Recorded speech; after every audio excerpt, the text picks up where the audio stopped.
বেশি দিন তোমাদেরকে দুনির দায়িত্ব নিতে হবে না, খুব শিগগিরই অনিশা দুনির সব দায়িত্ব নেবে।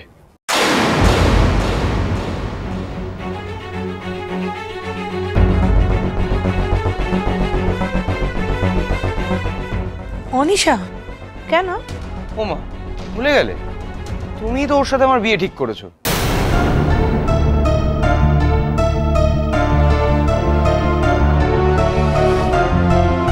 আর তুমি বা এত অবাক হচ্ছ কেন আন্টি? আমি দুনির রেসপন্সিবিলিটি নিতে পারি না? আমি তো সংসারটাই করতে চেয়েছিলাম আন্টি। জয়কে বিয়ে করে সুখী হতে চাই আমি। জয়ের মেয়ে কি আমার মেয়ে নয়? নার্সিং হোম, বিজনেস, এই সব কিছুতে আমাকে ঢুকতে হয়েছিল আন্টি। জয় চলে যাওয়ার পর গুপ্তা ছিল, আর ওনাকে তো রেসপেক্ট করতাম, তাই ওনার এত বড় বিজনেস নষ্ট হতে দিতে আমার খুব খারাপ লাগলো। পুরোটা রেসপন্সিবিলিটি থেকে করা, নাথিং এলস। আর আমার না খুব একা লাগতো, রেস্টলেস লাগতো, তাই নিজেকে ব্যস্ত রাখার জন্য আমি এই সবটা করেছিলাম। কিন্তু এখন আমি আর জয় বিয়ে করে সেটেল হব।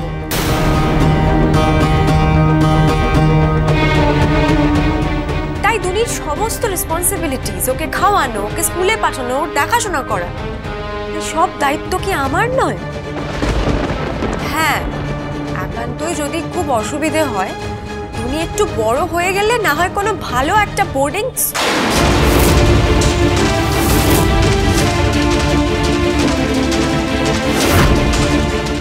স্কুল।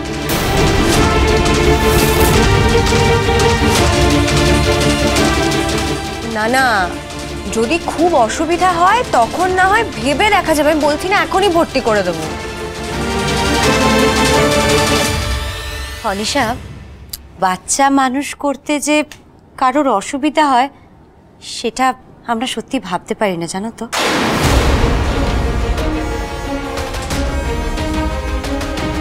কিরে ভাই, এরকম ভুরু কুঁচকে দাঁড়িয়ে থাকলে হবে নাকি? পরিষ্কার করে তো বলতে হবে। কিরে বল, মেয়েকে বোর্ডিং এ রাখবি? না না, কোনো প্রশ্নই ওঠে না। জয় আবার কি বল? আমি বেঁচে থাকতে আমার নাতনি কোনো বোর্ডিং স্কুলে যাবে না। আরে দেখেছো তো কাকিমণি, কত কমপ্লিকেশনস আসছে। এই জন্যই তো আমি বলছিলাম, দেখো এখন ভাই নতুন করে বিয়ে করবে, মানে এখন আরো অনেক কিছু হবে, এগুলো তো তোমাকেই সামলাতে হবে, তাই না? তুমি ব্যস্ত হয়ে পড়বে। তাই জন্যই তো আমি বলছি দেবুর জন্য একটা আয়া রাখা প্রয়োজন।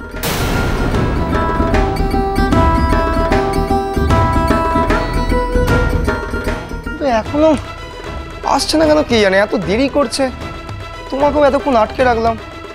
শোনো না কাকিমণি, বলছি তুমি কিন্তু আয়া মেয়েটিকে না খুব ভালো করে বুঝিয়ে দিও যে কি করতে হবে কি করতে হবে না। হ্যাঁ মেজ বৌদি। হ্যাঁ রে, তুমি বলো। তুমিও কিন্তু সব বলে দিও যে কি করতে হবে না হবে। চিন্তা করো না। আয়া রাখছিস?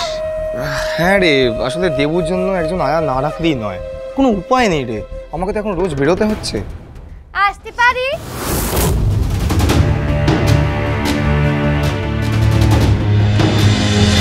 তোমাদের জানি সোম থেকে রবি প্রতিদিন সন্ধ্যে ৬টায় স্টার জলসায় ও ডিজনি প্লাস হটস্টারে।